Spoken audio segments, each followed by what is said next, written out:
అప్పుడు మా నాయకుడు అతన్ని ఏంటయ్యా కృష్ణ ఏంది పని అని ప్రశ్నిస్తే తల దించుకున్నాడు కృష్ణదేవరాయలు. ఆ రోజున కృష్ణ గారు తల దించుకున్నారు, తన తల తీసేసినట్టయింది. ఆ రోజున మా నాయకుడు జగన్మోహన్ రెడ్డి గారి దృష్టిలో ఇతను చేసినటువంటి ఈ తప్పుడు పనికి, ఒక మహిళా ఎమ్మెల్యే కాల్ డేటా తీసినటువంటి తప్పుడు పనికి అతను ఆ రోజున మా నాయకుడిలో కృష్ణదేవరాయలు అనే వ్యక్తి మీద నమ్మకం కోల్పోయాడు అతను చేసిన తప్పు వల్లే. అది మనసులో పెట్టుకొని, అదే కోపం మనసులో పెట్టుకొని ఈ రోజున రివెంజ్ అధికారం ఉంది కాబట్టి ఈ రోజున రివెంజ్ తీసుకునేటువంటి భాగంగా, ఈ రివెంజ్ లో భాగంగా ఈ కట్టుకథలల్లి ఈ రోజు నన్ను డిఫేమ్ చేస్తూ నా మీద ఒక నింద, నా మీద ఒక ముద్ర వేసేటువంటి ప్రయత్నం లావు కృష్ణదేవరాయలు గారు చేస్తా ఉన్నారు. ఇది చేస్తూ వీళ్ళని మీరు చూస్తే ఈ కంప్లైంట్ కూడా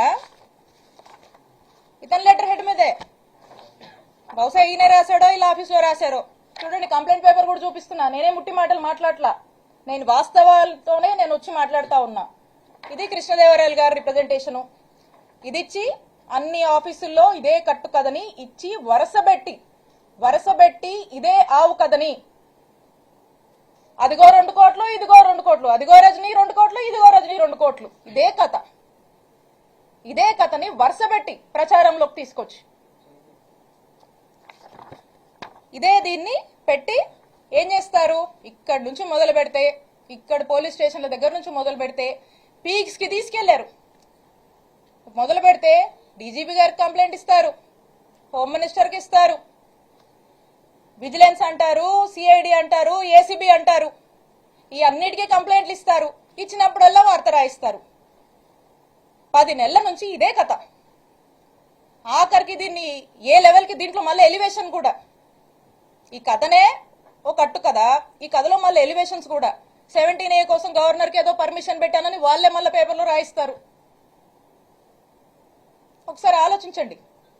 ఇలా తప్పుడు కేసులకి ఎలా ఆద్యం పోస్తూ అధికారాన్ని అడ్డం పెట్టుకొని ఏ విధంగా కూడా ఇబ్బంది పెట్టేటువంటి ప్రయత్నం చేస్తున్నారో మనకు స్పష్టంగా అర్థమవుతా ఉంది.